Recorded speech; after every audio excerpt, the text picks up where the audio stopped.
जय श्री गणेश की मित्रों। राहु की महादशा में सभी ग्रहों की अंतर्दशा का फल। राहु में किसकी अंतर्दशा आने पर जीवन का मिलता है हर सुख। राहु महादशा में मित्रों इस रत्न को जरूर धारण करें। आपका अपना ज्योतिषाचार्य दीपक कुमार आपके अपने YouTube चैनल फलित ज्योतिष में आप सभी लोगों का हार्दिक स्वागत करता है। मित्रों, राहु की महादशा इंसान के जीवन में 18 वर्षों तक चलती है और 18 वर्षों का जो समय काल होता है उसमें जीवन में बड़े बड़े परिवर्तन होते हैं।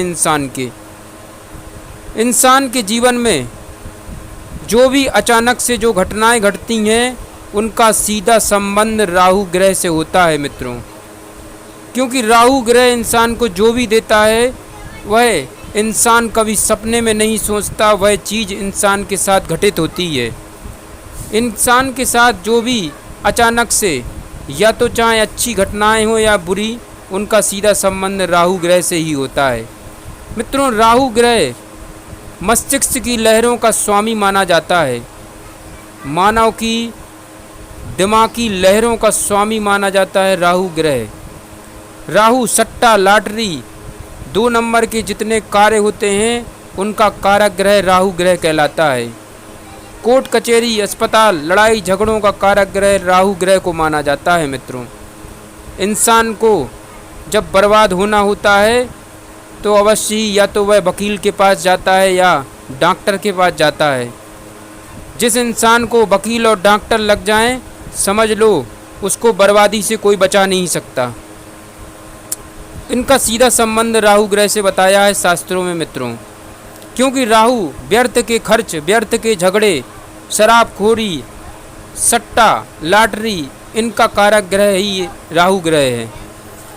मित्रों, राहु ग्रह का कोई मौलिक अस्तित्व नहीं है शास्त्रों में। यह मात्र एक छाया ग्रह है, फिर भी इसका प्रभाव बड़ा दुर्गम होता है। इसकी गणना पाप ग्रहों में होती है। मित्रों, यह बहुत ही क्रूर, उग्र, पीड़ादायक, अमंगलजनक और दुष्ट ग्रह माना जाता है। मित्रों, 9 ग्रहों में से सबसे शक्तिशाली ग्रह माना जाता है राहु ग्रह। आप यहाँ से समझिए कि किसी ग्रह का काल नहीं चलता, किंतु राहु काल रोज अवश्य चलता है और राहु काल में कोई भी मांगलिक कार्य की शुरुआत नहीं करते हैं। मित्रों, ऐसे अपवाद स्वरूप व्यक्ति की कुंडली में किसी विशेष स्थान में अथवा किसी ग्रह विशेष के साथ या उसके पार्श्व में होने पर यह शुभ भी होता है, परंतु ऐसा योग कदाचित ही किसी कुंडली में देखने को मिलता है। मित्रों, यह सामान्य रूप में विघ्नकारी, कष्टप्रद और विभिन्न प्रकार की आपदाओं का जनक होता है। मित्रों, ज्योतिष शास्त्र में मान्यता देने वाले विद्वानों के अतिरिक्त एक वर्ग ऐसा भी है जो इसके अस्तित्व को राक्षस रूप में वर्तमान घोषित करता है। एवं उनकी मान्यता है कि एक बार देवताओं और दैत्यों ने संयुक्त प्रयास करके सागर का मंथन किया था। मंथन में नवनीत स्वरूप सागर से 14 वस्तुएं निकली, जिनमें एक अमृत कलश भी था। मित्रों, इनका बंटवारा होने पर अधिकांश वस्तुएं देवताओं को मिली। दैत्यों का समूह मदिरा प्रेमी था, वह उसी पर टूट पड़ा। अंत में अमृत का वितरण प्रारंभ हुआ। देवता और दैत्य दोनों पंक्ति बंद होकर बैठ गए। विष्णु भगवान ने एक परम सुंदरी युवती का रूप धारण करके मोहिनी अवतार लेकर अमृत कलश अपने हाथों में उठाया और देव पंक्ति की ओर से वितरण शुरू कर दिया। देवता लोग चुल्लू में थोड़ा थोड़ा अमृत लेकर पीने लगे। दैत्य पंक्ति पीछे थी। उसमें एक दैत्य बहुत धूर्त था, जो दैत्य जाति का एक प्रमुख सेनापति था। वह पीछे से समझ गया कि हमारी पंक्ति तक आते आते अमृत कलश खाली हो जाएगा, अतः वह झटपट देव रूप धारण करके देवताओं की पंक्ति में आ बैठा। उसका यह छद्मद स्वरूप सूर्य और चंद्रमा की आंखों से छुप नहीं सका। उन्होंने विष्णु को संकेत से बता दिया कि यह व्यक्ति दैत्य है, जिसने छल से अमृत का पान कर लिया है। विष्णु ने तत्काल चक्र प्रहार से उसका सिर काट दिया, किंतु वह तो अमृत पान कर चुका था, इसलिए मर नहीं पाया और उसके शरीर के दोनों खंड जीवित रहे। उसका ऊपरी का भाग सिर राहु कहलाया एवं नीचे का धड़ केतु कहलाया। एवं इन दोनों नामों से ये विख्यात हुए।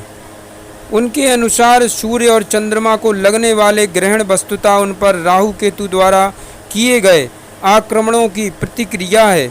जो भी हो, राहु और केतु को नवग्रह में स्थान प्राप्त है मित्रों, और प्रत्यक्ष न होने पर भी वे सृष्टि के जीवन क्रम को प्रभावित करते रहते हैं। मित्रों, राहु ग्रह के लिए पौराणिक मान्यता के अनुसार ज्योतिष वर्ग ने प्रतिपादित किया है कि आकाश में इस छाया ग्रह का स्थान नैतृष कोण में है। स्थायी रूप से यह उसी के अनुसार उस क्षेत्र का प्रतिनिधित्व करता है, परंतु पृथ्वी की गति और अन्य ग्रहों की स्थिति के अनुसार इसका स्पर्श और प्रभाव क्षेत्र परिवर्तित होता रहता है और इसकी किरणें यदा कदा समस्त भूमंडल को प्रभावित करती हैं। मित्रों, राहु के वाहन की कल्पना सिंह रूप में की गई। राहु एक तो स्वयं ही क्रूर ग्रह हैं, उस पर भी वह सिंह रूढ़ होने के कारण और भी हिंसक मुद्रा में दिखते हैं। यह ऐसा ग्रह है कि किसी शुभ ग्रह के साथ बैठे होने पर उसके प्रभाव को भी क्षीण कर देता है। मित्रों, राहु की महादशा 18 वर्षों तक चलती है। अपवाद स्वरूप कुछ स्थितियों में छोड़कर राहु प्रायः सभी के लिए सदैव क्लेशकारी सिद्ध होता है।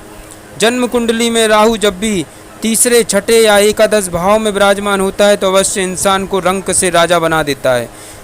किन्हीं विपरीत परिस्थितियों में इसकी विपरीतता बढ़ जाती है, तब यह बहुत ही कष्टकारक सिद्ध होता है। मित्रों, कार्यों में बाधा, चोट चपेट, दुर्घटनाओं के जनक रूप में इसको कुख्याति प्राप्त है। राहु को सामान्य जीवन में विघ्न, विनाश, अवरोध और मृत्यु का प्रतीक माना जाता है। मित्रों, राहु की महादशा में भी एक ऐसे ग्रह की अंतर्दशा चलती है जब इंसान को रंक से राजा बना देता है। ये राहु ग्रह, राहु ग्रह की महादशा 18 वर्षों तक चल रही, तो इसका मतलब ये नहीं कि इंसान हमेशा परेशान ही रहेगा। तो यहाँ पर विशेष ध्यान दें कि वह कौन सा ग्रह है जिसकी अंतर्दशा आने पर इंसान की किस्मत भी बदल जाती है राहु की महादशा में। तो शुरुआत करते हैं। सबसे पहले बात कर लेते हैं मित्रों, राहु की महादशा में जब राहु की अंतर्दशा लगी हो तो अवश्य ही इनकी अंतर्दशा में भी इंसान को शासन लाभ, व्यापार में लाभ होता है। राहु की महादशा है मित्रों, राहु में जब गुरु आता है, गुरु की अंतर्दशा जब चलती है राहु की महादशा में मित्रों, तो उस दशा काल में इंसान को अवश्य ही इंसान के शत्रुओं का नाश होता है, रोगों का नाश होता है, सम्मान, धन लाभ, सवारी, मोटर, पुत्र आदि की प्राप्ति होती है। राहु की महादशा मित्रों जब शनि की अंतर्दशा चलती है और शनि 1, 4, 5, 7, 9, 10 या 11वें भाव में उच्च या मूढ़ त्रिकोण में हो तो उसकी दशा में उत्सव लाभ, सम्मान, बड़े कार्य, धर्मशाला, तालाब आदि का निर्माण अवश्य होता है। मित्रों, राहु की महादशा में शनि की अंतर्दशा चल रही और शनि कहीं आपकी जन्म कुंडली में 6, 8 बार में स्थान में बैठे हैं तो अवश्य ही स्त्री पुत्र का मरण, लड़ाई और नाना प्रकार के कष्टों की प्राप्ति होती है। द्वितीय से या सप्तमें शनि हो तो अकाल मृत्यु भी हो जाती है। राहु की महादशा मित्रों जब बुध की अंतर्दशा आती है और बुध 1, 4, 5, 7, 9, 10 में स्थान में विराजमान है तो इस दशा काल में अवश्य ही इंसान को कल्याण की प्राप्ति होती, व्यापार से लाभ, विद्या की प्राप्ति, यश लाभ, विवाह, उत्सव आदि फल प्राप्त होते हैं। राहु की महादशाएं बुध की अंतर्दशा लगी और बुध कहीं आपकी जन्म कुंडली में 6, 8 बार में स्थान में बैठे हैं तो अवश्य ही इनकी दशा काल में हानि, संकट, राजकोप, पुत्र का वियोग होता है। मित्रों, राहु की महादशा में जब केतु की अंतर्दशा चलती है तो अवश्य वात, ज्वर, भ्रमण और दुख होता है, व्यर्थ का खर्च होता है। राहु की महादशा मित्रों जब शुक्र की अंतर्दशा आती है और शुक्र आपकी जन्म कुंडली में अगर 1, 4, 5, 7, 9, 10 या 11वें स्थान में विराजमान है तो इनकी दशा में इंसान को रंक से राजा बना देता है। जीवन के हर सुख मिलते हैं राहु की महादशा में और शुक्र की अंतर्दशा में।